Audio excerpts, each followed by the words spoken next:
Hey, John, I know you've been doing these shows for several years now. Yeah. What is the experience like for you to go over there?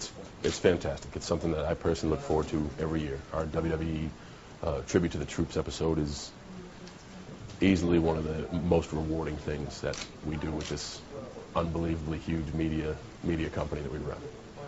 Besides performing in the ring over there, can you tell me about some of the other things you do with the men and women? Yeah, the first 2 or 3 days is usually the standard handshake tour, but we, unlike any other entity, really ship out to the most frontline forward operating bases. And it's you meet soldiers, that's what we're there to do.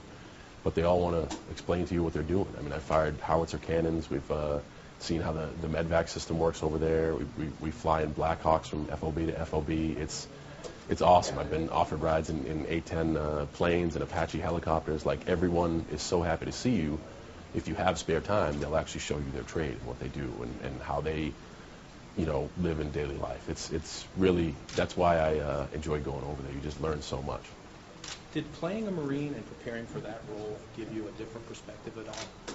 Yeah, only the one thing that did was having to train at Parris Island with those guys. They, in 2 days, I was ready not to come back. I had had enough.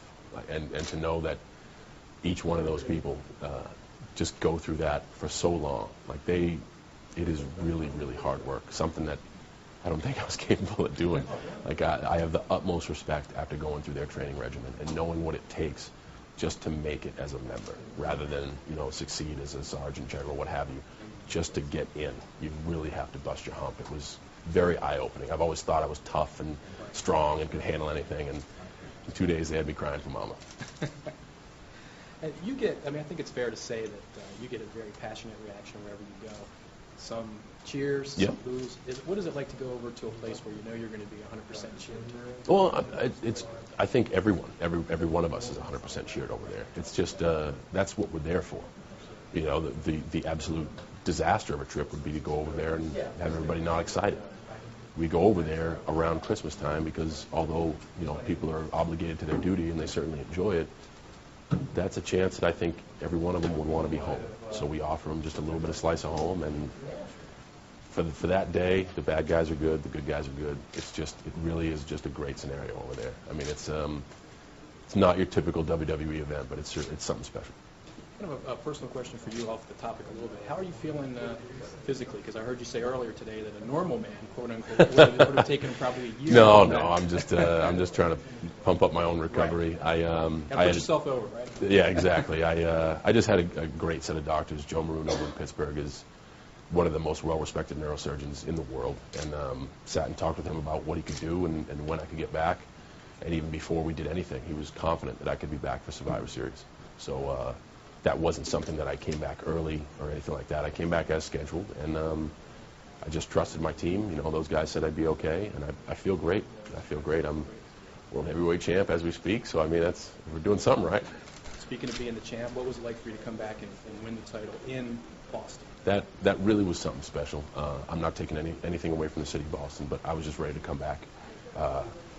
I just don't like spending time at home. I like being able to be involved in what we do here. I think our brand of entertainment is second to none, and I don't feel as if I hate being on the bench. I want to contribute all the time. So Boston was very special because my dad could be there and my family, and they know how passionate I am because they're the ones that have to deal with me when I'm on the bench, being crabby and all that. But it was certainly special. And not only that, you'd mentioned positive and negative reactions. It was special to come out of that tunnel and have everybody just happy to have you back. It was a good deal. It looked like on this past Monday, the character might be taking a little bit more aggressive direction. Is that fair to say? No, I don't think so. I think every once in a while you got to let everybody watch and remember that you can't hold your own. And I guess my one strong point is that not only I can take a good beating, but I can give one. And I don't think that's certainly not something I possess 24/7. But there comes a certain time when you have a war of words, and one person makes a comment that's over the line. There's nothing you can say back to them. You just gotta handle it. So that's pretty much what happened there. But as you can see, that ain't me. I'm really, really easygoing. It takes a lot to get me going, and I think what you saw on Monday is you don't want to get me to that point. Right. And before we wrap up, just want to ask you about your next project. You're doing another movie? Yeah, it's already wrapped. It'll be released March 27th. It'll be 7 days before WrestleMania, I do believe. And good time. So it'll be a decent weekend. They'll have the John Cena movie out, and then the biggest the WrestleMania 25, the silver anniversary, the next week. But it's it'll be out March 27th. It's a very, very fast-paced action movie, and not very much unlike the Marine. Not a lot of fighting, not a lot of stuff blowing up. Very thinking man's action. I think Born Identity meets Die Hard New York.